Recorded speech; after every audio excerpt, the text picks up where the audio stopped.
Okay, there we go. So we I don't know if we're live right now. We'll wait till I have some feedback here from YouTube. Just give me a moment. See if it tapped in okay.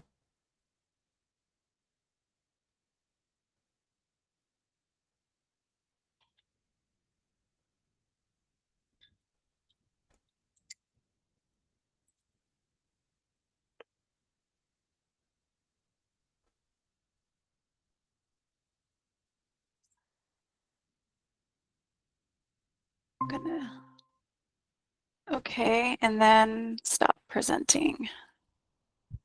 All There right. you go. I don't know if we've connected yet to YouTube. Let me keep checking it out here. Sure.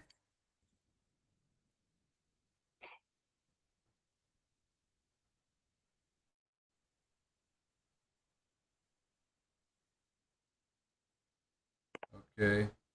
It's not letting me click through for some reason. So let me see if I can grab it on my screen here.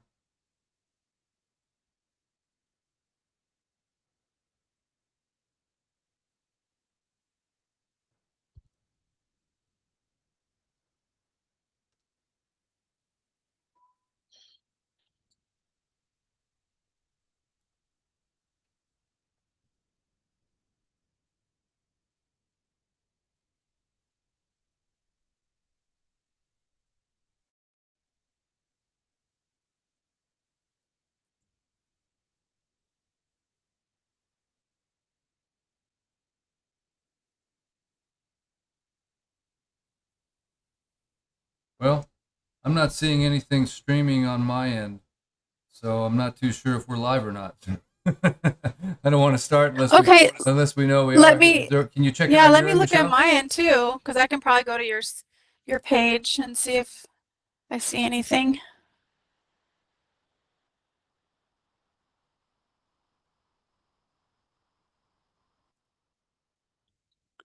There we go. Let's see here. Oh, have you found it? I found it on the Oh, YouTube. I see my book. I see my book. I see us. I see Okay, live. all right, I see. fantastic. Yeah.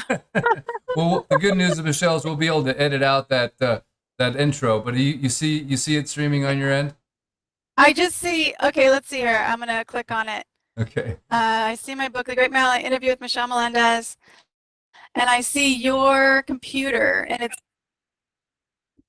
uh, it's on. It's just slow. It's just a little bit So there's a lag. behind. There's a lag. Okay, let's just go ahead and get started, and we'll just edit out the beginning of this when it reposts. So anyway, guys, Okay. technical issues, but that's the way it goes when you're sometimes reporting this type of content is what I found. So hopefully the video won't be taken down, and hopefully we won't get any more shadow ban than we've already been, but we're going to move forward. So without any further ado, thank you so much for joining the live here. If you're new to my channel, I used to be all about teaching everybody everything there was to know about Hawaii and its real estate that you won't find in the listing. But now it feels like I'm a little bit about teaching everybody what there is to know about the fire in Lahaina, but you won't find in the mainstream media, of course, because they're not reporting any of it. And what they do report seems to be misinformation at best. So one of the champions of truth here in the islands is a lady known as, of course, Michelle Melendez, who I'm interviewing here today. And she just recently came out with a book called The Great Maui Land Grab. And if you haven't grabbed The Great Maui Land Grab yet, I highly encourage you to do so. There will be a link in the description of this video.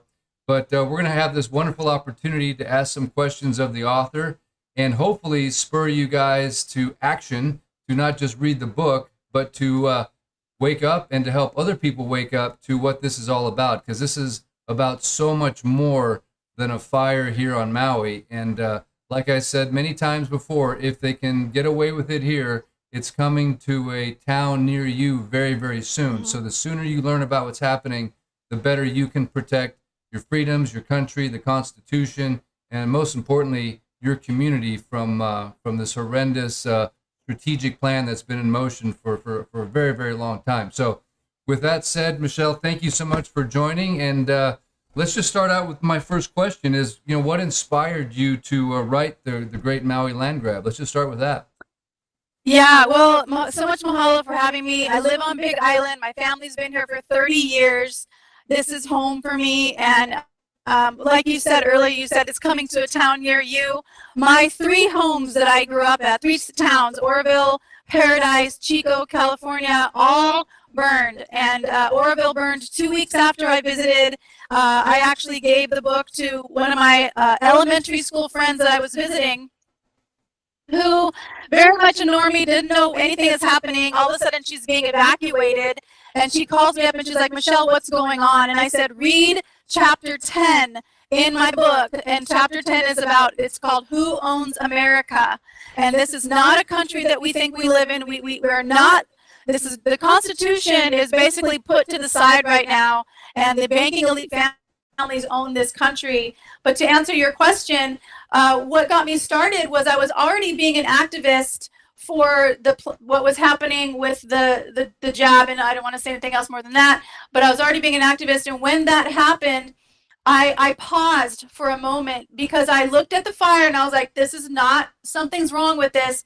And then when the Hawaii governor goes to the United Nations and speaks about a wildfire to the world leaders and says that it's because of climate change, I said, okay, it's gloves are off now, because if you're watching this, that is a narrative that they want us to believe.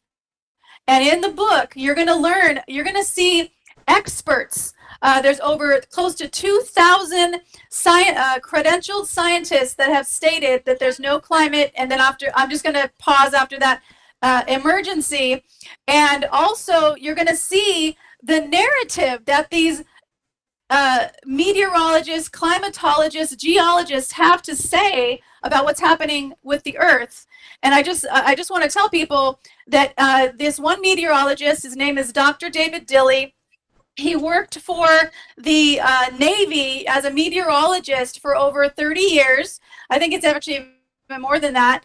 And he said that we're in what's called a Milankovitch cycle, where the sun was closer to the Earth 800 years ago, and we're moving into a cooling phase right now. So there's a reason why the Hawaii state governor goes to the United Nations for this narrative, because I'm thinking to myself, why is a governor going to the United Nations? When ever has a governor gone to the United Nations for a weather emergency, something that happened? Never.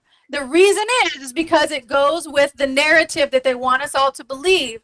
And that narrative is false. And the reason why they have to have us believe this narrative is because the people, the banking elite families that own this country and own most of the world, they have invested in smart cities, in renewable energy, and that is what they want to see these towns moving toward. In fact, I was just at Maui. I flew over there 2 days ago for the hearing for the federal response on the Maui wildfires, and I'm so glad I was so late, because I caught the last 20 minutes of it, and it just that alone turned my stomach.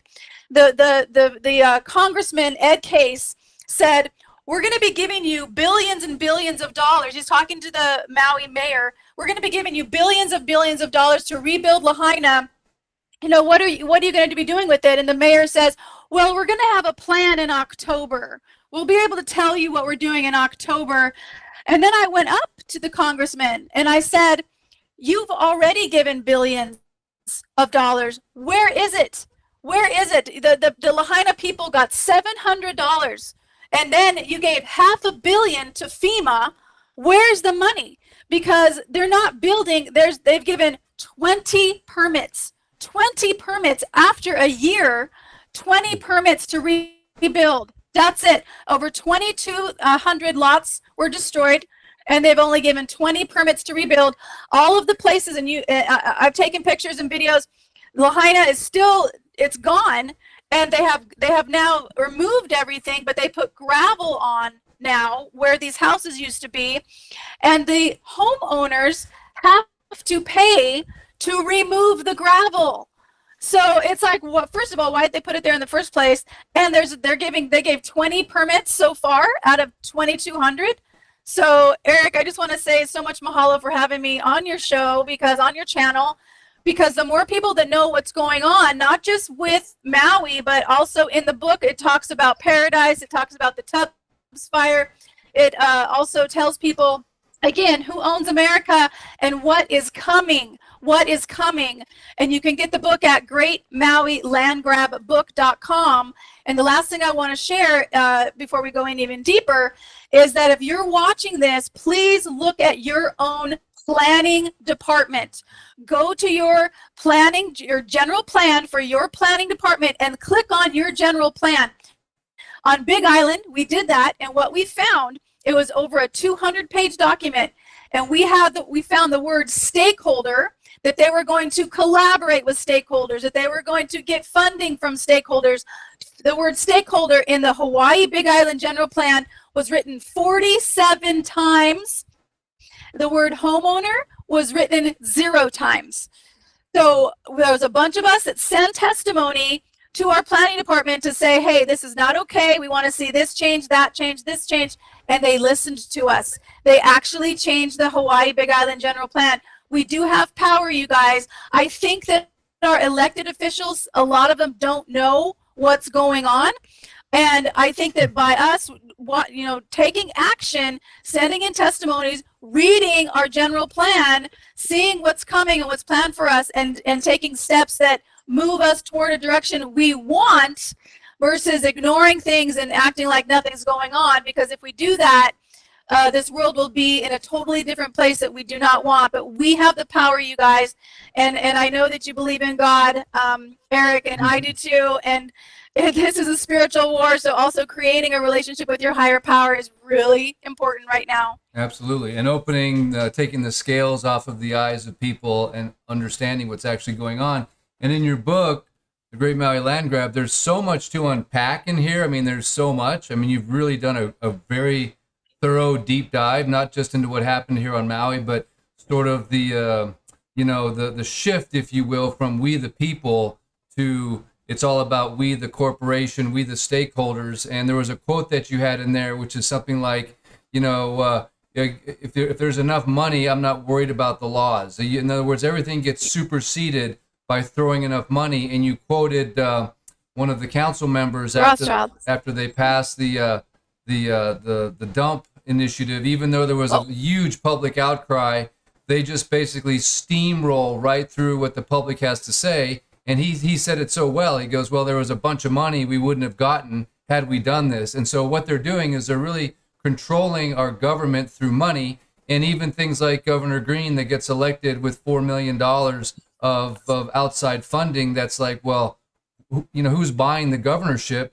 And then also, and one of the things that really blows my mind, I'd like to ask you this question, is when you have the governor suspending laws that goes against the Constitution, why isn't there an immediate legal backlash? I know there was some lawsuits that came out against the emergency proclamation, but it's almost like what they got away with during COVID, they're now showing that they can do it again by issuing safety and emergency protocol that basically supersede the Constitution. So is the Constitution really just toilet paper at this point in time? I mean, honestly, is it?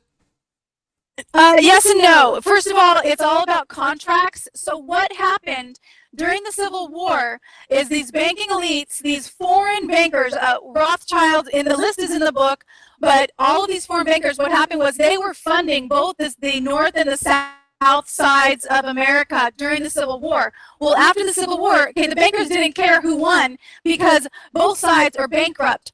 So what happened was the United States of America turned into the United States corporation, in which these bankers own America at that point. And they actually, what they did was they put, they collateralized all of American citizens. This is why this is what the 14th Amendment was about. The 14th Amendment created U.S. citizens. See, you're not a U.S. citizen. You are a living soul. You are a living soul under God. You are a man or a woman living soul under God. And what happened was the United States corporation collateralized you as your birth certificate, turned you into a fiction, a corporation. You don't even know this. Your parents didn't know this. All of a sudden, people are registering their children. I believe it was after 1930, and the maternity. It was the Maternity Act that did this. And so what happened was it collateralized all of us. It collateralized our property. Why do people have to pay property tax every year if they own the property? It's because it's collateralized for the bankers. It's not your property. So I actually have Captain Matt, who's the fire captain in the book. He actually doesn't pay property taxes anymore. He's actually gone through. It's all about contracts. Everything is about contracts. So to answer your question, the United States corporation is contractual. So the emergency proclamation, which absolutely goes 100% against the Constitution, but they did this because it's under contracts. So the Congress created the, I think it's HR 127, which is the Act for Emergency Powers, which is against the Constitution. But they did this because it says in the Constitution that Congress can create laws. And so even though it goes against the Constitution, everything is contractual. And the people, we don't know or didn't know, a lot of us are learning how to hold them accountable. We sign petitions, we protest, that doesn't do anything. Some of the testimonies, like I said, with the general plan, that works, that does help. But testimonies, you saw this better than I did in Maui when 800 people go in and, or I don't know how many thousands go in and say, do not do the Alualu dump site, and they put it through. It's because we weren't doing it right. We weren't holding them accountable correctly. And the way to do it is through affidavits. Now, the affidavit that I sent to the governor and all his cronies, I sent it to the Hawaii state representatives in Congress, and even to the Attorney General and to 2 generals in the military, showing how the governor has violated the Constitution. But what I didn't know at the time, because I'm still learning the process of how to hold these criminals accountable, is that I needed to send him one more affidavit. So it's 3 affidavits. This has to do with 3. Has to do God, Holy Spirit, all of it. It's a part. It is a spiritual war. And then what happens is we start to build them. And this is something that I'm learning through a process with this man called Cal Washington. And you can find this information in Power, in Power Movement. And he is the one that's teaching this work, because this man was incarcerated numerous times. And he figured out, he started reading the Bible, that the Bible is actually contractual. There's a lot of contracts. It's a law book. It's a law book, and it actually teaches us how to get our power back. And so so I'm learning this, and I'm going to be taking the next step against the Hawaii governor and the Maui mayor, who I was able to speak with when I was there in Maui. I told him that he's going to be. I told him that Lahaina was attacked and murdered, and he's going to be held accountable by his maker for his actions and what he did and did not do. Any response from Mayor Bisson when you said that to him? Oh no, he completely ignored me. He tried to look away. He was looking at me. He was like looking around like who's gonna come? Because I wouldn't stop. I said, I told him, I said, you tell people that the roads were open at 6 p.m. when Lahaina's burning down. And so he didn't have any response for me. He didn't have it. And there was a woman there that was trying to speak over me, asking me if I was from Lahaina.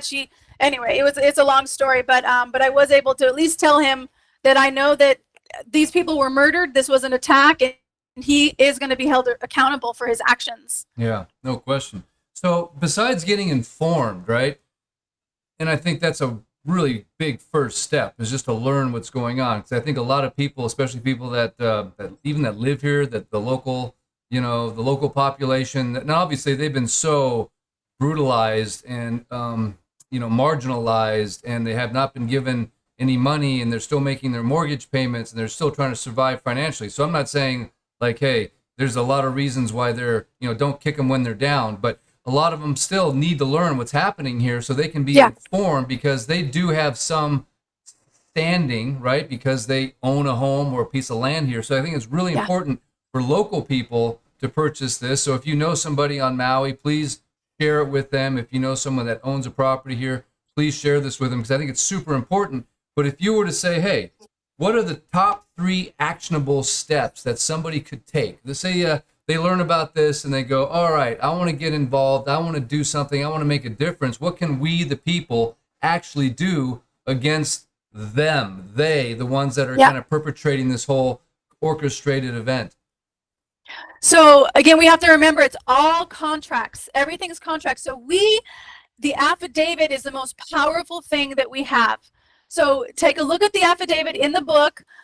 You can also, I have the affidavit also at standtogetherhawaii.com, standtogetherhawaii.com. It's under action. So if you want to go to the actions, you'll see the affidavit. You can download it as a PDF and use that. Look at your own county councils. Like I'm also going to be sending, which I already have sent, Heather Kimball here on Big Island, who's also a Nazi in my opinion. She is doing some things against our farmers right now that I think is very communistic. But so that's our power, is that affidavit. But we have to do it the correct way, and we do it by sending them 3, and it's certified mail. You have to do certified, getting that green card back to make sure that they got it. We have to keep all of our documents in order, and then what happens is we start to build them, and that's just something I'm learning. I'm learning how to build them. So two websites. First, In Power Movement. I believe it's .org, but it might be .com. InPowerMovement.org. Cal Washington is the one who's teaching this. And then Stand Together Hawaii. If you guys are not joining that, join standtogetherhawaii.com. Join the email list, because I send out emails about what we can do on the Hawaii Islands when there's something that's happening, either in the state or here on the Big Island, or if somebody on another island sends me something and says, please send this out. I send out actions we can take together. And also we'll be doing a class and teaching people how to do this. But I was not the only person who sent the affidavit. People from all over the world sent that affidavit to the governor. So he's definitely gotten it. But now I need to go to the next step, which I didn't know about because I'm still learning this stuff as well. I knew there was an affidavit, but the process is, here's the thing too, is we don't know. Our signature is so powerful. Our signature is money, literally. And so creating bills for him based on the fact that he needs to be removed from office. And that's what all my prayers, I always do prayers at the end of all of my YouTube videos, and I call it in. We are peaceably, we are watching as these people who do not value human life are peaceably removed from power or voluntarily step down. And I see that in my mind's eye, calling that forth, giving so much gratitude for the divine creator for making that happen.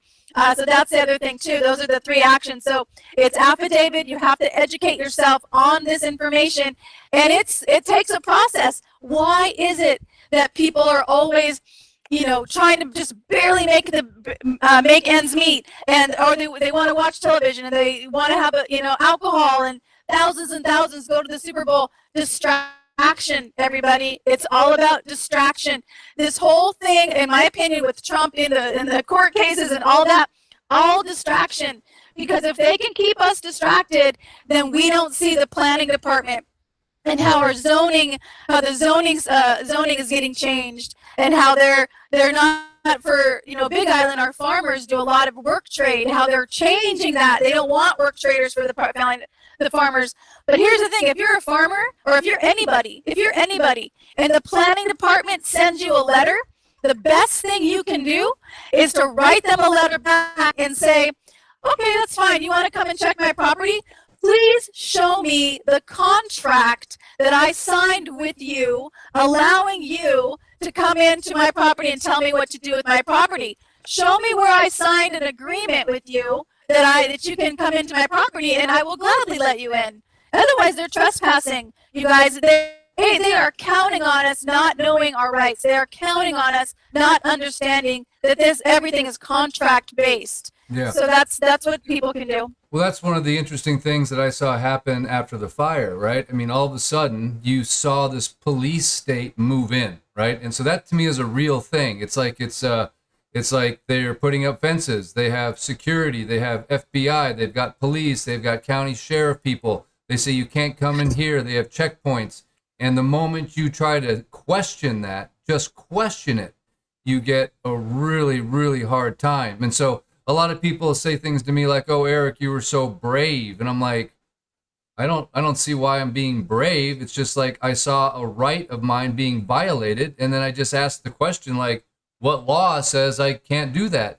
But you'd be surprised how those are like fighting words in this country all of a sudden, and put you in harm's way, can put you in the bullseye of certain organizations, Lahaina Strong, and other ones that will target you, that will slanderize you. They will have their little bots and their minions attack you. So there's a real cost, right, that comes with just asking very simple questions and doing things that you thought were just for the greater good. But if it somehow positions you against these forces, they got no problem, slapping you down. So how do you, I mean, obviously you're a very brave, courageous individual. How do you encourage people that are like, "Hey man, I don't want this fight. I just want to, pay my taxes, and I don't want to get picked on." I mean, it takes a real spirit of bravery to do just what you're asking. Write an affidavit. I'm going to put my name on something against a public official. Now all of a sudden it's almost like communism. They could come in the middle of the night, and that's the country that we're all of a sudden potentially looking at. Do you agree with that? Absolutely, 100%. And I can't remember if it was Thomas Jefferson or who was it that said, when people fear the government, it's tyranny, and when the government fears the people, it's freedom. And so my bravery came from anger. I was more angry than afraid, because I looked at the children, I looked at the people. They had our keiki at home alone. They had children incinerated, dying by themselves. And I was like, what if that doesn't rile people up enough to sign an affidavit and send it into the government? I don't know what does. There's no way. The official count is 3 keiki that died. There's no way. That's impossible. I went over and counted those crosses, and the crosses by themselves are at least 140, and they have 102 people that died. There's no way. There's just absolutely no way that's the only count. And then I've interviewed Ellie Cochran, who says if people were in the water and held on to something, the wind was so strong, it would have dragged them out to sea. They'd be gone. So there's supposed to be 0 missing people. That's impossible. The count is so wrong. And that's what fuels me, is that I say not on my watch, not on my watch. And yes, I'm here on Big Island. I only met people in Maui, because I've gone over there a few times, but that's still my ohana, because these islands is where my heart is. And it really, it's being just a person, a female, a woman, a living body. And anybody who gets hurt, I've always been kind of the person that sticks up for the underdog, all my life. But that was murder, and not only murder, but murdering our children who were home alone with nobody. And that fuels me. That right there fuels me. I don't care what happens to me, because I'm also trusting in this infinite creator. And I know that there's a reason why I moved here. My sister's been, like I said, on island for 30 years. I moved January 2019, and then as soon as the 2020 happened with the COVID and all that, I was like, oh, that's why I'm here. That's why I'm here, because I've been a fitness and wellness instructor for 30 years. So I started with that and started speaking out against that. And I even went to the police. I did a lot of work. We took our police chief, Big Island police chief. We complained against him to the Maui police commissioner. Long story, because he said that he was having his officers go into establishments saying that people had a right to shop without a mask, because Exhibit J of the emergency proclamation says that if you have a medical exemption, you can shop without a mask. We had an incident with the cops, and we took the police chief to the Maui police commissioner, and 2 months later he retires. So it's anger that fuels me, and love, anger and love, because I'm like, no way. A good combination. So have you experienced any personal backlash, threats, anything coming at you? I was followed once. I didn't realize that. A friend of mine here is on island, and she works for national security. And I went to meet her for the first time, and she's the one that told me. She's like, Michelle, you're being followed. And so we did some things that helped stop that. And now I just it's, and then I have had some paddling sisters disregard me, and that's fine with the paddle ticks and all of that. But other than that, I've actually met more people who are like-minded than not. And the people that disregard me, that's okay. That's okay, because eventually they'll come around. One of my paddling sisters who completely ignored me, now she's saying hi to me and giving me shakas now. And so it's like they eventually come around. So if you guys are just joining the live stream, we're interviewing Michelle Melendez. She wrote The Great Maui Land Grab. And one of the good things about this book I love is the fact that you've gone through and you've really, in a well-organized manner, have highlighted all of the anomalies of the fire. And so I made a video right after the fire, maybe a month after that, where I kind of checked them all off. I'm like, no water, no electricity, no Wi-Fi, no cell phones, no power, police blockades, no sirens. I mean, it's just this laundry list. It's this insane, improbable laundry list. Like, all of that stuff couldn't have gone wrong or happened. The police chief gets hired after you're supposed to have at least 1 year citizenship. He also surpasses everybody else that's up for that job. Herman Andaya, the guy that ran the emergency management, he didn't have any experience, and he also mysteriously gets hired into that. You've got the logs with all the redacted information of the people that were in the emergency management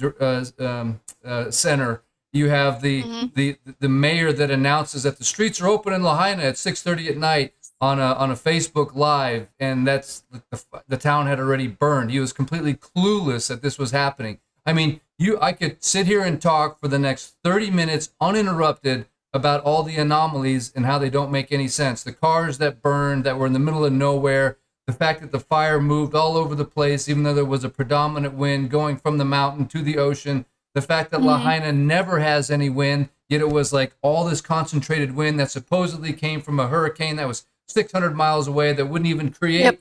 I mean, you could literally just go on and on. So my question, there's a question in here, which is, in your mind, if you had to distill the top 3 anomalies that are, they're basically, for lack of a better word, smoking guns. It's like, this is so crazy. What do you think would be the top 3? I think number 1 would be the trees didn't burn. They burned from the inside, but they didn't burn from the outside, and the cars melted right next to them. And I actually asked an arborist, I said, how is that possible? I said, it's a fire, so isn't the fire going to burn a tree? And he goes, no. He goes, the chemistry of the fire didn't recognize the organics. And so it's a chemistry of a microwave chemistry, which they have this ability. So that's number 1, and then I'll tell you how that's possible, because that technology has been available since the 1950s. So I'll share that with you in a moment. So that would be number 1, and also that includes not burning bodies. So not burning organics, burning the cars, melting them, but not burning organics. The second one would be not burning things that are blue, like the thing that you pulled the ticket out. You pulled the blue ticket out of the white ash and held it up. You had 6 to 9 blue t-shirts without any holes or singe marks in them whatsoever. So that would be the second one. And then the third one would be the fire goes in the opposite direction of the wind. Like, how is that possible? So those would probably be my top 3. The reason why the metal burns but the trees don't, and the arborist is saying it's a microwave frequency, there's actually a U.S. patent, and in the book I give you the patent numbers. I give you the acts. There was a Weapons Acquisition Act, and I believe that was 2016. I think it was 2016, yeah, and the Weather Modification Act was 1976. But what people don't understand is that this Weapons Acquisition Act of Congress, what happened was they had spent over $6 billion since the 1960s. Can you imagine spending $6 billion in the 1960s on direct energy weapons, and they couldn't bring the program to fruition.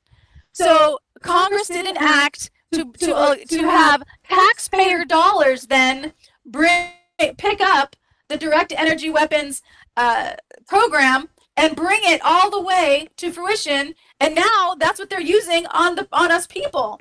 And also there's a patent that uses a microwave frequency. And the reason why blue doesn't burn is because the laser is a sapphire laser. It's a blue laser. And the color blue reflects it. The color blue reflects the blue laser because the wavelength and the frequency of the laser is the same as the color blue, so it reflects it and won't burn. And those are the reasons why. And then the fire going in the opposite direction of the wind just shows you it's obviously not natural. And that was, a lot of those I got from your videos, and I'm so grateful you gave me permission to use all that. Your picture is the front page and the back page from your pictures, and I really appreciate you give me permission to use that. Of course. Why do you suppose it is that all the individuals that were in charge of the response for this fire, except for the police chief or the fire chief in charge, he got, I guess, in trouble for an alleged sexual misconduct, but there's no active investigation, no one's been held accountable, they're rerunning for office. Why do you suppose that you could have this miscarriage of public safety? I mean, we're talking one of the most egregious miscarriages of public safety I think in our country's history, certainly as far as it pertains to a fire. How is it that all these public officials are not, under investigation or haven't stepped down except for Andaya? How do you explain that? It's because the country has been taken over, you guys. This is no longer the United States of America. It is the United States corporation. Every single agency is corporatized. You can find them on the Duns and Bradstreet number. You can find their business number on, including the state of Hawaii is on the Duns and Bradstreet number, and that's in one of the in the addendum of the book. You will see all of the numbers for not just the state emergency for Maui, but all around the world. All around the United States of America. You'll find all the states and their Duns and Bradstreet's numbers. That's why these people, we think we have power with these elections, but these people have been pre-selected. And Dias, he beat out 40 applicants with zero experience. Yeah. So this is our power. Our country has been taken over by these corporate bankers, by these corporate elitists, and our only power now is through these affidavits and getting these people to not getting these people, but contracts with breaking down the contracts they have with us. That's their only power we have left right now. Is there a possibility that they're really, I don't want to sound negative, right? But is there a possibility that in the face of billions of dollars, in the face of this infiltration of our government, in the face of these corporations that they obviously have contracts and the bankers and the backing and the UN, is there just a possibility that we're just fighting a losing battle and what we're doing is just the last cries of freedom before communism and socialism takes over the planet? I know that it feels that way because sometimes I feel that way too. But I also have a friend who says, Michelle, we wouldn't be here if we didn't win. And I know in my heart, I know there's this divine creator that is always with us.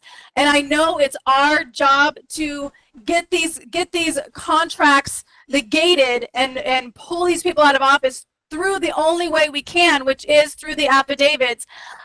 I know we win in the end. I know that. I know that there's at least two times as many angels as there are demons. And I feel what needs to happen is people need to look at what doesn't work and stop doing that. They are trying to keep us focused on the protests and the petitions and all of the stuff which does not work. So what works are these affidavits. There's even this this affidavit process pulled the Queen of Denmark out of she abdicated her throne because 14 people did the complete affidavit system. contracts and actually had her contracts negated, and she actually abdicated her throne. And I don't know if it was last year or this year, but it is powerful. We have had this work in the United States of America. That is why I'm following Cal Washington of In Power Movement. That's our power, and that's who I'm learning from. I actually sent him the affidavit that I sent to the governor. I will be doing the next steps next week because I think that's our power. We have to learn where our power is, and the Bible, which is a law book. It actually so many contracts in there, but we don't see it. Jesus said, "You have eyes, but you do not see." So I've been working my booty off to try and see what can we do. And one thing else too is to ask. I always ask, universe, great spirit, what is mine to do? Show me the next step. I just want to know the truth. That's how come I keep, things will come to me. Things will come to you. And you guys watching, just ask. We have to ask. If we don't ask, they can't give us the answer. But there's angels and guides all around us. Infinite intelligence is all around us. We have to ask, though, because they can't just give it to us unless we ask. Great Spirit, we are asking for these people to be peaceably removed from office. And my goal and vision and dream is to watch Governor Green in handcuffs and taken away. And you're going to tell us how that's going to work out, because I have no idea how it's going to work out, but I trust in you, and that's our power. So we have to have faith, and we have to pray, and we have to believe that take action. God's got our back. Yeah, 100%. And take action and not be afraid, because there's two things, love and fear. And love is way more powerful, you guys, way more powerful. Let me tell you something.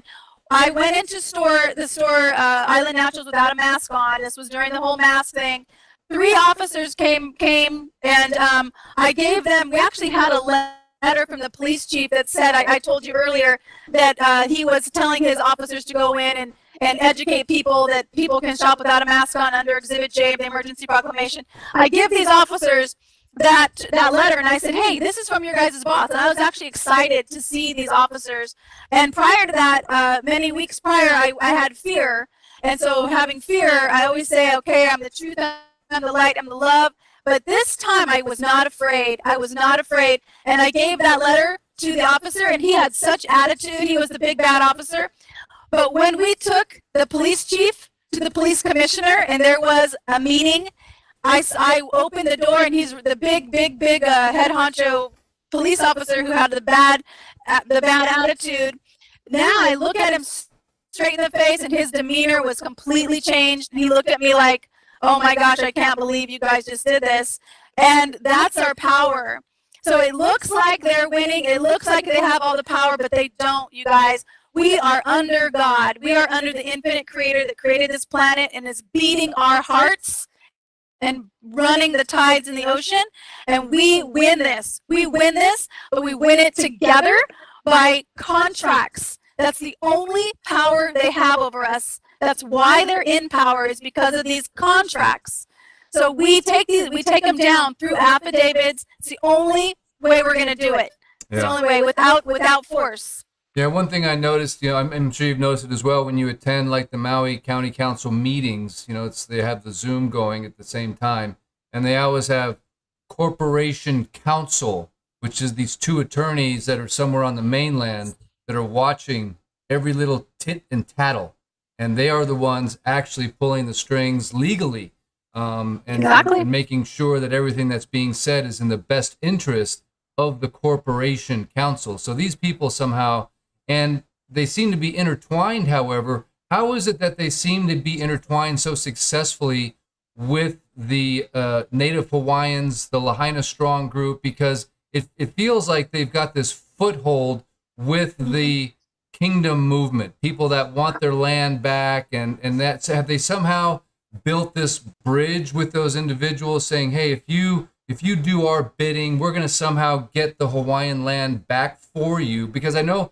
that's covered in your book. You talk about how Hawaii never actually became, officially part of our country, that there was some paperwork that wasn't signed, and that, the land was stolen. So it seems like Hawaii, and it's still a military operation. It's not actually like a state. So it seems like this is the perfect ground to do this, right? Because they also have the buy-in of the so-called Hawaiians. I'm going to say there's a lot of Hawaiians that don't believe what Maui Lahaina Strong believes and what the politicians believe, but they seem to have created a very strong alliance with these individuals. What can you share about that? There's so much corruption, and anytime that there's a big movement, especially when it comes in really fast, take a look at that, because they have a thing with controlled opposition. And in fact, I can't remember who said it, but someone was saying, how do we control the opposition? And they said, by controlling the opposition. So they actually bring in people that give us hope. They give us hope, you know, even in the current election right now. I know a lot of people believe in certain president that's there and whatnot. I'm not going to get into that, but there is, with the Lahaina Strong, the Maui Strong, you go over to the United States or to the mainland, you see other strong movements. Who are these people, and where are they coming from, and who started them? Who's funding them? Look at who's funding them. That's what's more important. I told my friend, I said, if you look at the the Black Lives Matter, all of the funds went to the Democratic Party. Right. For the people were donating, and they were going to so it's like all of these movements, there's a reason why that happened. The Black Lives Matter, there's a reason. What is that? Distraction. All of it, including the trans movement. It's meant to make us mad. It's meant to get a rise out of us. And when we're in our emotions and we're thinking that we're going for, yes, Black Lives Matter, all lives matter. And I don't want to get into that topic, but also the fact that when you are distracted, when your emotions are heightened, you're not in your brain. You're not looking at what is possible. So and what's coming. I think that the Hawaii Kingdom, I think there's a lot of infiltrators in there. I haven't met everybody. I do believe that there is definitely people with good heart and that know the truth of Hawaii, and that we are a military occupied territory. We're not a state, have never been a state. And I do think there's some good people, but I also think there's a lot of infiltration and a lot of ego, in the sense that I'm king, this is my line. Who cares? Who cares? Just bring the aloha back. Bring the aloha back. This was the aloha state. We even have a spirit of aloha law that so many officials have broken. So it doesn't matter who the king is. It matters you bring the aloha back. You create the aina. We protect it, and we bring ohana back into Hawaii the way that we know in our hearts it can be. So let me ask you this question, Michelle. Let's just say hypothetically, none of this works, right? Let's just say the affidavits, few people watch this video and they click on something else, and they're never going to go fill out an affidavit. It'll be like 4 people out of the 10,000 that watch this, and we're just kind of, doing our thing here. Let's just pretend for a moment that doesn't have any effect. Let's just say, what's your opinion of what will Lahaina look like should their plan come to fruition, right? Let's just pretend like all this opposition, like there's this much opposition right now. Let's just say the opposition is unsuccessful and they are able to do what they want to do. What does that look like in your mind? Because I think you painted a pretty good picture of it in the Great Maui Land Grab book, when you go into very intense detail. Sorry, it's my dog trying to get into my room. Here's my voice. But you go into very intense detail on the bill that they almost passed. And I think, I gotta tell you this. Let's pretend that actually does pass at some point in time, which it could. What does West Maui look like in 10 years? Well, what's really interesting that you said that, and you guys can get the book at greatmauilandgrabbook.com. I was talking to Ellie Cochran. She said that bill that I talk about in the book, which is 3385, is going through without it being passed. That's what she said. And this bill, she said they're taking action to move forward, even though it hasn't passed. And so what this bill is, you guys, is they're taking it's insane. They're taking the entire west coast of Maui. Lahaina's a little dot, and they're taking the entire west coast of Maui, giving it taking it out of the governing board of the Maui governance, giving it to 9 people, and the list is, it's astronomical what they're doing. Is because they want to create Maui as the first smart city, because back in 2011 and 2016, Hawaiian and Japanese stakeholders, these unelected officials, voted they want Maui to be the first smart island. So what that looks like, if that does go through, is that these smart cities control 15-minute cities. You're not able to travel. Your income with the central bank digital currency, all of that is controlled. You know, myself, I probably wouldn't be able to, if all this goes through the way they want, which I do not believe it's going to, because I do. Our frequency of what we focus on is really, really powerful. But what it looks like is absolute control and communism is what that looks like. And Lahaina, it looks like, you know, a lot of people, including Ellie was saying, that a lot of people are leaving Maui, and because they can't afford this, and they have been pushed up against a rock and a hard place. And so it looks like the banking elite families, that's what it would look like. But I don't believe that. I don't believe that, because I know for myself, I'm like, sometimes, you know, I'm like, why did I come here if that's all we get to have? I said, why am I doing this work? And I'm like, there's just no way. There's just no way. And I'm like, and that's where I go back to the Great Spirit and Divine Creator, because I know in my heart that once we get this right, it's going to be a flood. I know in my heart that that's the truth. And once we get this right and we know how to do this, that we do this together, even if it's 5 people, that's enough. It doesn't have to be thousands. 14 people had the Queen of Denmark abdicate her throne by doing this affidavit work. 14. Wow. It doesn't have to take a lot.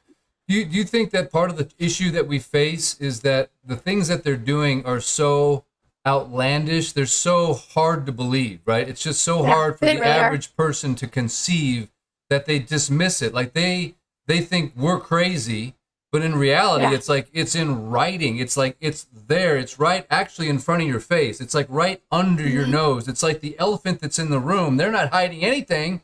But why is it that there's this mentality in the general population to stick their nose and head in the sand and then to believe the mainstream media BS? How do you overcome that, like that thick-headedness, and for people to actually get motivated to read the stuff and to become informed and go to the meetings and participate? How do you overcome that sheepish mentality? Well, first you have to realize it's brainwashing. They've actually, so there's a reason why it's called television. Tell lies to your vision, you guys. That's not by coincidence.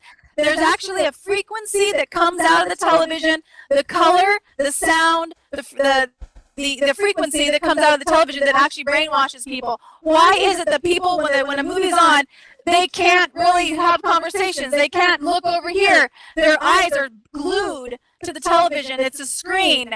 So what we have to understand is that people are brainwashed, and you know, people are still wearing masks, and we have to do our part. What's our kuleana? And just trust. That's why it goes back to this spiritual world. This is why in the Bible, I just did a video on the first part of the Bible in Genesis, which I will be sharing shortly. My YouTube video, you guys, is Blossom Inner Wellness. Blossom and then Inner, INNER Wellness. And I'm doing a video on the first part of Genesis and how it actually talks in the Bible. It shows in the Bible that this world is some type of simulation, and I totally believe that, and that there is God and the devil, and they're both kind of competing for us. Not competing, because if really God wanted to, the infinite creator, it'd be over with. But the thing is it's free will and free choice. One thing that God always has given us is free will. And if you have free will, you have to have good and evil, because you have to be able to choose. That's why it's here. So this is, in my opinion, and how I live my life, is that this is a game. We came to play. Our spirits came for this game of being in a human body, and each day I choose. How do I feel? Am I going to trust in this infinite creator, create a relationship with it, or am I going to trust or follow the ways of the world? What are the ways of the world? Money. Everybody wants more money. the sex, which is actually, that's a whole thing. I actually even talk a little bit, because there's more about sex, especially in the monuments that are around. If you look at Captain Cook Monument, there's a reason why these phallic symbols look this way. It's actually way more powerful than people even understand. But also all of the evilness, telling children, like I said earlier, telling children, God may have, or I'm not sure if it was this video or another video, God may have made a mistake by making you a boy. What do you feel like? And then allowing a child to decide if they want a sex change without telling their parents. That's evil. That's evil. So it's like, what's it going to take? What's it going to take? The best thing the devil did was to have people to believe he doesn't exist. He's here. He's here. And if we follow our intuition, follow our heart, so align it with love, and then go for whatever we feel is ours to do with no fear, because God's got our back. This is why I'm still here. This is how I'm still here. I've been fighting since the beginning of COVID, being a wellness instructor and understanding the human body and the immune system. So it is a spiritual war, and it looks bleak right now, and it may get worse, but I still trust. I still am going to be moving forward, because it doesn't take a lot of us, you guys. It doesn't take a lot. So if that's you, and you're interested in more, standtogetherhawaii.com is one of my websites that I use for actions. I'm going to be giving more actions with that.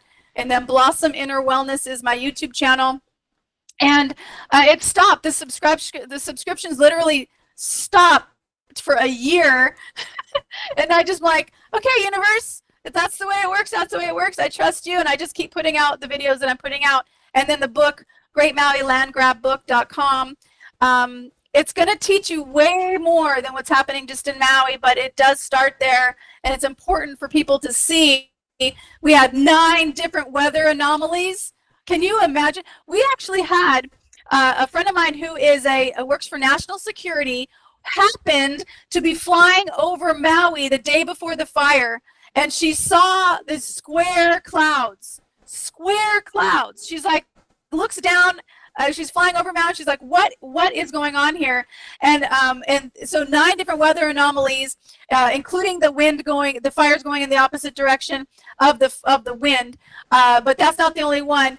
The Weather Modification Act was put through Congress in 1976. We have had the ability to change the weather since World War II. There was I think it's called Popeye. It was called the Popeye, not an act, but it was a Operation Popeye, and that was a seeding of the clouds that made a lot of rain, and I think it was Vietnam. You have to go to Wikipedia and look up Operation Popeye, and it'll show you. But we've had weather modification since World War II, and it's here. And in fact, not only that, Maui sits right in the middle of 2 HAARP domes. HAARP domes is a frequency. It changes the weather in the ionosphere. It heats up the ionosphere. It heats up the molecules in the ionosphere, and it can actually move the wind, create more wind, and move. It can actually move hurricanes. If they wanted to put out all these fires, they could seed the clouds and make it rain. They could do that, but they don't. They don't do that. And there's this one company, weather modification company, that says its tagline is, people look up at the sky and they see clouds. We see potential. Yeah. And so, yeah. It was really wild. After the fire, my phone blew up like you wouldn't believe. Like thousands of text messages and calls and all this stuff were coming at me. And I learned a lot. I got like a really quick, education into a lot of things I didn't understand because I'd never heard of them before. I just sell real estate, and I've been raising my kids, and just whatever, let's go surf. So all of a sudden they're telling me things about like HAARP and dues and all this stuff. And there was actually one guy that called me from Florida, and he was a Vietnam vet, and he told me in 1970 he was in Vietnam, and he had to sign a bunch of non-disclosure agreements, and they mounted this box on the front of his, I think it was a KC-135, and he was a gunner. and they installed this box on the front of the airplane.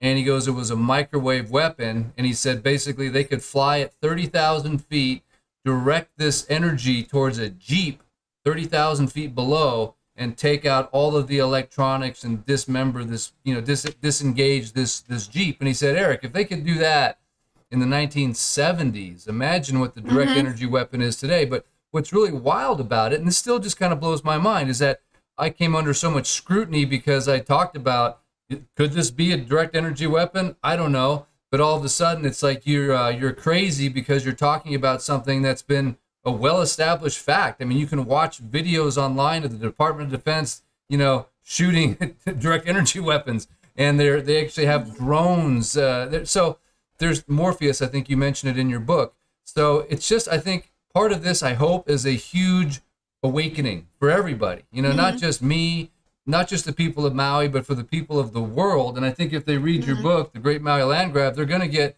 a really good, I couldn't put this book down. It's like a page turner. It really is. And I think it's a great wake-up call for everybody. And then from here, you can go to the references that are in here and do your own research, and then hopefully share it with somebody else, and so that this isn't wasted, right? And it goes back to what you said earlier, right after the fire. I don't know if you saw the video, but I put my hands out on a live right over the town of Lahaina, and I just prayed.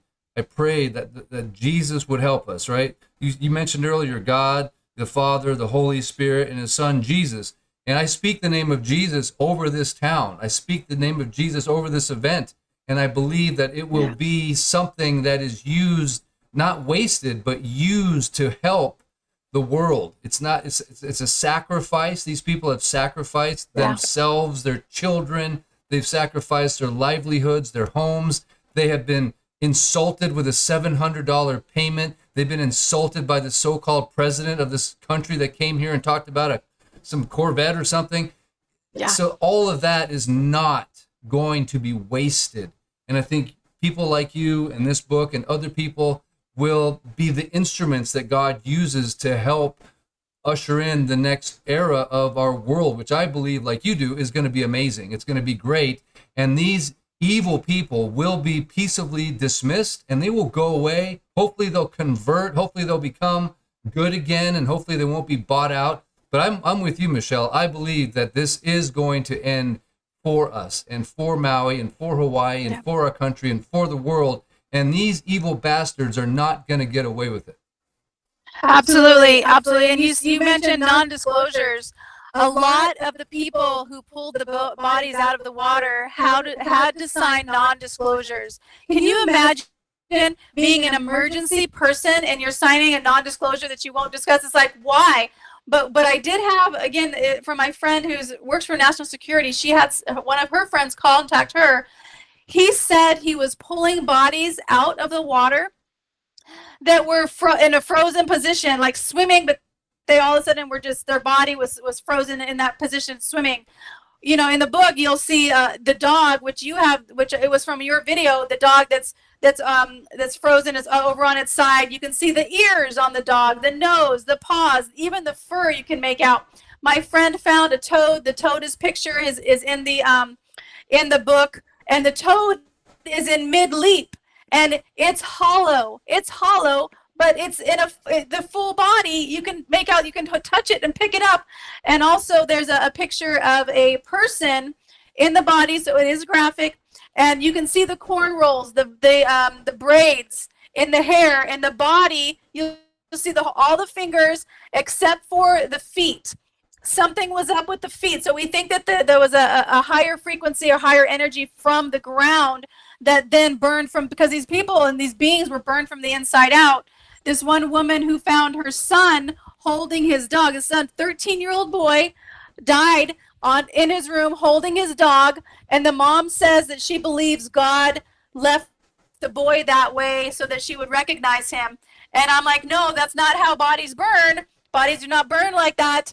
But Eric, when your drones were going, did you see any bodies or anything when you were doing that footage?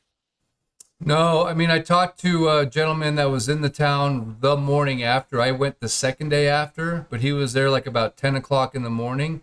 And he said there was crews of people that were down there, and he talked to them and said, hey, there's a couple bodies in this car, there's a couple bodies over here, and they would immediately run over and remove them and body bag them. So I believe there was an effort that happened in the town through the night and the next morning, and also the boat captains were out in the water pulling bodies out. I heard one boat captain had it all on video, and then they took his SD card for the cameras on his boat. He had to sign non-disclosure agreements. There was teachers.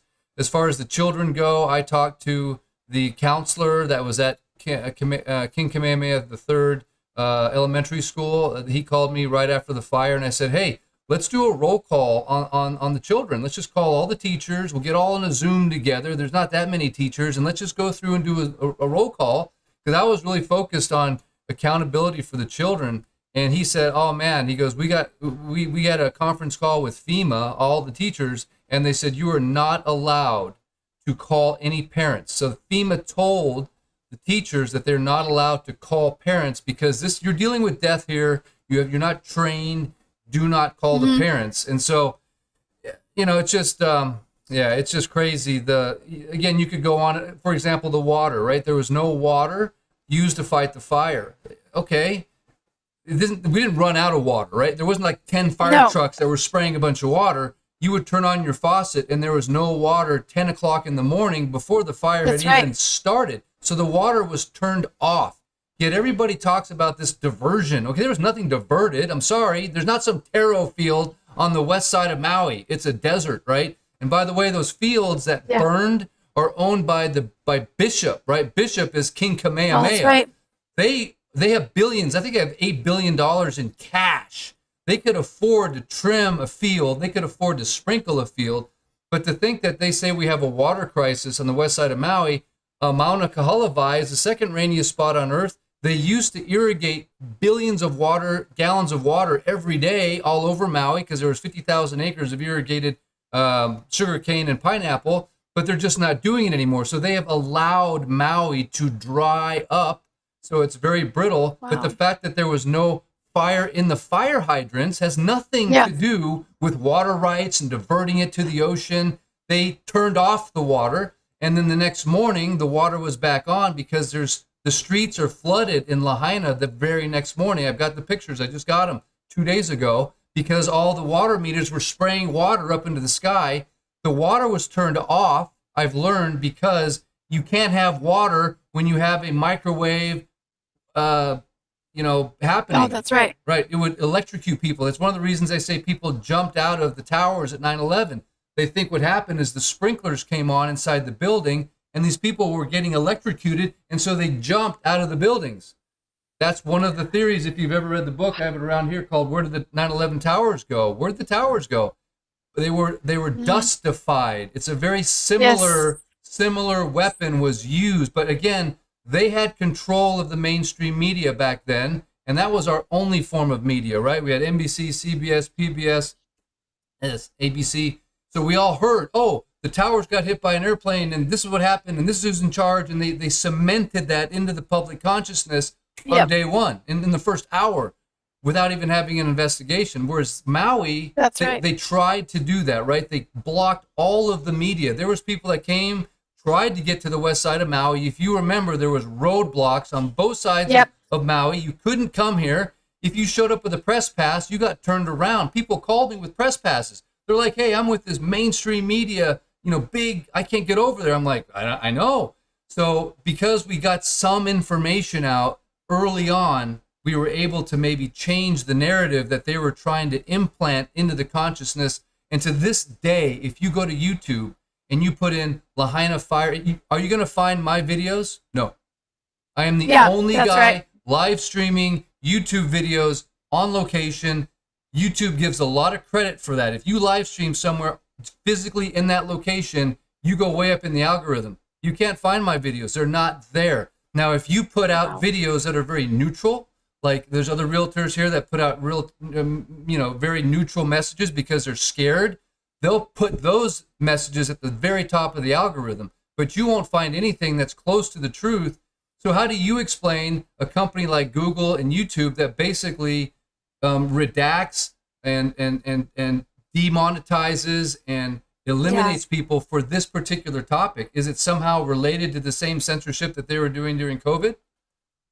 Yeah, absolutely. The media is owned. All the media, including Facebook, Google, is all owned by these banking elite families. In fact, in the book, it actually tells you the percentage of how that much they own CNN and Fox, but it's all owned by these same companies because they have to control the narrative. They have to be able to tell people, what they want people to believe.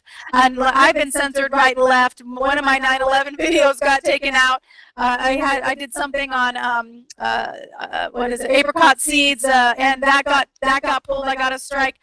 So these people, our freedom of speech is no longer free. Even TikTok, I put something out on how the food is being coded by the United Nations and the World Health Organization, and that got censored because, check this out, they told me that I was not in integrity or authentic, and that's why they pulled that video. A TikTok 3-minute video and on how food is coded by the UN and WHO, and they tell me I'm not being authentic and I have no integrity. And I was like, so it is. That's what we're up against, and that's okay. That's okay because still God wins. I always go back to that because it feels overwhelming. It feels like what? Because Eric, Lahaina is still closed off. It's still blocked off. I went over there for the anniversary, and I had to go in with somebody. She had a placard that showed that she lived there. It's the only reason they let us in, and the whole thing is still blocked off. And in fact, the guy told us no pictures and no video.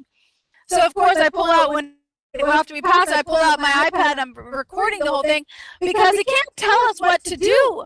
They can't tell us what to do. And it's like, I should go back over there and get their names because we can actually sue the individuals, even though I wouldn't want to because they don't understand what they're doing. But even like you said as well, when the freedom of the press is taken away from Maui, including right now, the media is not allowed into Lahaina, even though there's nothing going on. Literally, they're not building anything in Lahaina burn zone like Front Street, nothing that I can see that I saw when I went there. That is against the Constitution. We can do an affidavit against whoever is telling them to do that. We can do that. So I'm personally doing the affidavit against the governor of Hawaii, the Maui mayor, and also the Maui police chief. Those are the three that I want to see out of office with these affidavits, including our Heather Kimball here on Big Island. That's going to be my job.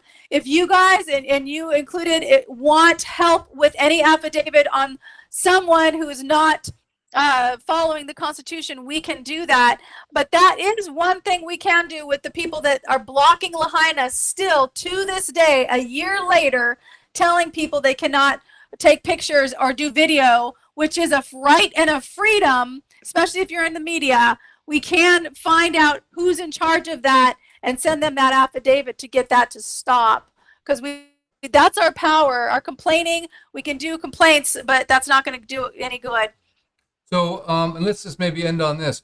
Why do you suppose it is that when you have this blatant violation of our most basic rights, the right to access your property, the right to freedom of speech, why do you suppose that there isn't a stronger contingent of local Hawaiians that are fighting against that? Why do these people apparently not seem to care? Why is it that it's a haole from the Big Island, a realtor, from Colorado, and Tracy Irwin that lives in California?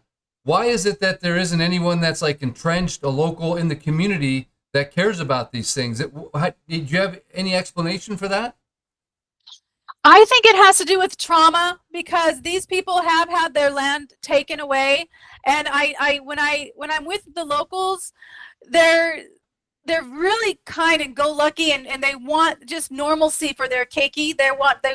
This is my opinion. I could be wrong. This is just how I see it, but I think that it's trauma from knowing that their land was stolen. A lot of them are on this farmland document that's supposed to give Hawaii lands to these Hawaiian people, and they're on that list for their entire life, and then they die, and when they die, it doesn't transfer to their family. It just gets taken away. Their land gets taken away. So I think a lot of it has to do with trauma, not believing that that anything can work, because they've tried different things. They're on this Hawaii farmland where they get nothing, literally nothing, and that's my opinion. I feel in my heart, because I was there with you, Eric. I'm like, why aren't more Hawaiians standing up?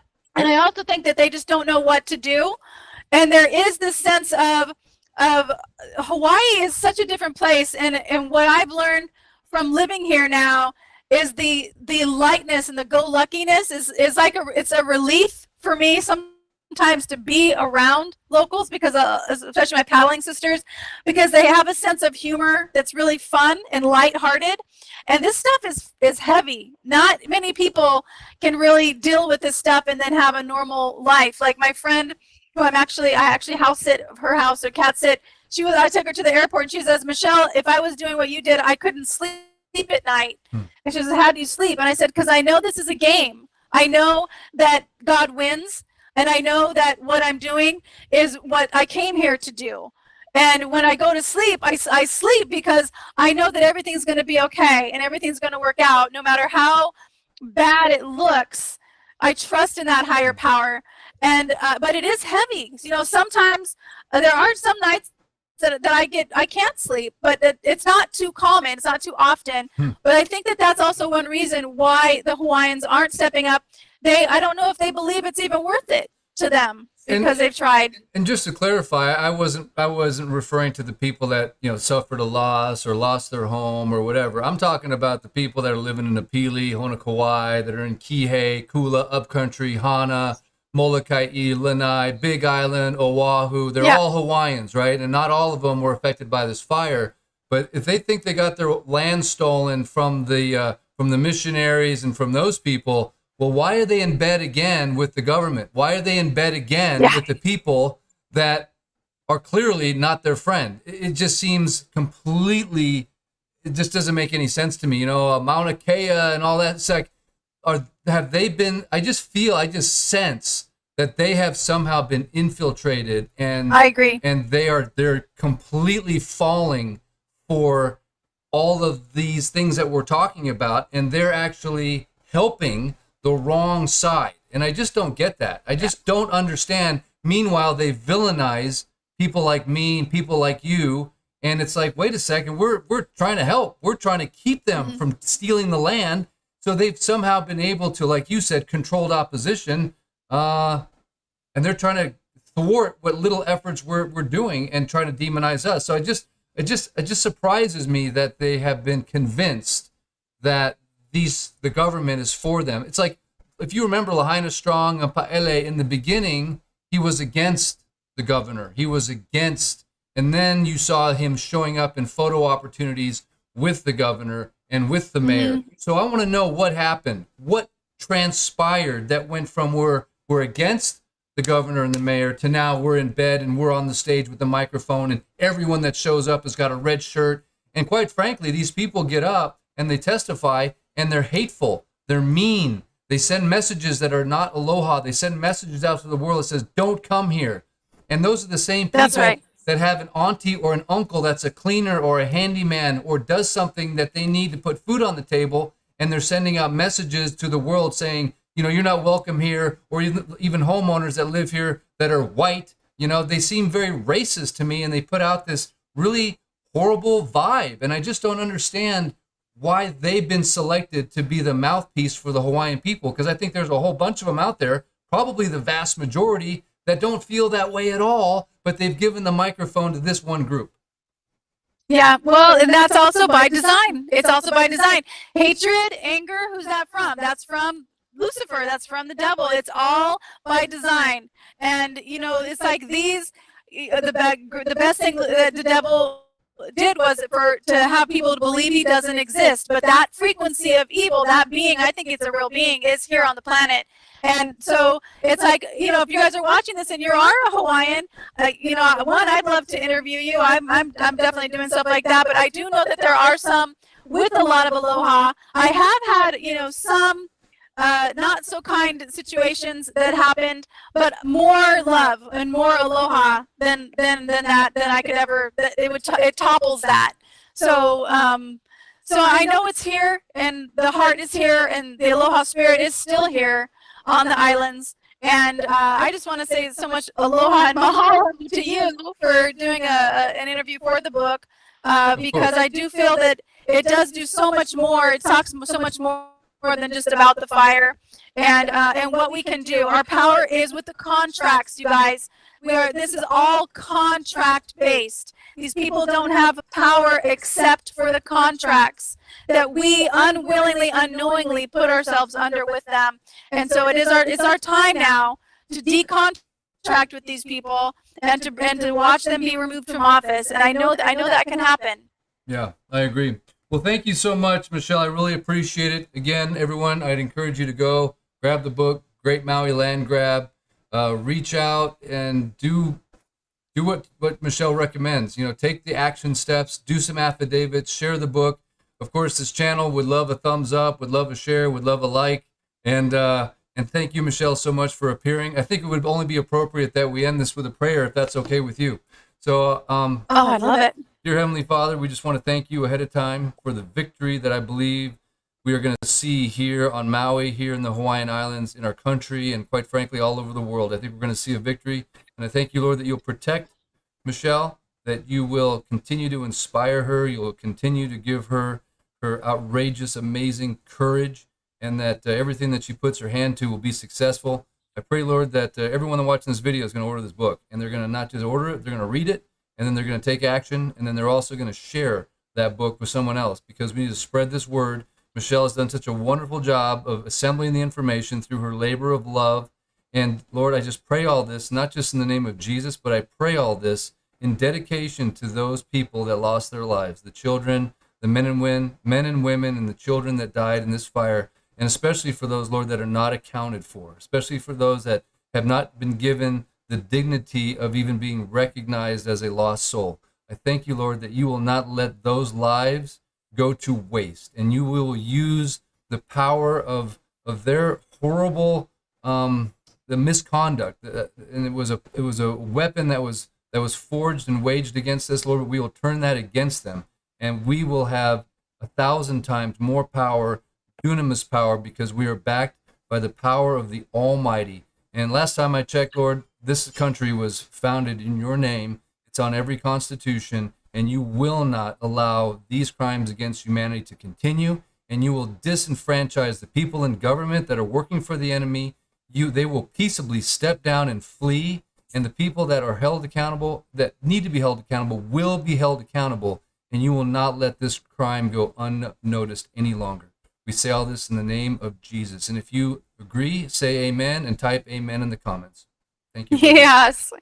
So it is. I love it. I love it. And I just want to say the best website is greatmauilandgrabbook.com. Greatmauilandgrabbook.com. Much appreciation. Much aloha, everyone. Okay. Well, thanks, Michelle. I'm glad we finally did this. I'll be honest with you. I was a little bit hesitant because I've heard rumors that you are YouTube. You can be a little dangerous to YouTube channels. So let's hope this message gets out. But you're so hot over the target, right? You're so hot over the target. So I know what that's like. I've been there before, and it's a good place to be. But I hope the message gets out there, and I just believe that the algorithm's going to miss this, and it's going to promote it. It's going to go viral, and all the right ears are going to hear it. And I believe Joe Rogan's going to have you on his show one of these days. I truly believe that. Oh, that's so great, Eric. So much mahalo. And next time I go to Maui, I'll give you maybe more of a heads up, and I'd love to give you a big hug. Okay. Sounds good. Enjoy the rest of your day. Shakas. You too. Aloha. Aloha, guys. Bye. Take care. Bye-bye.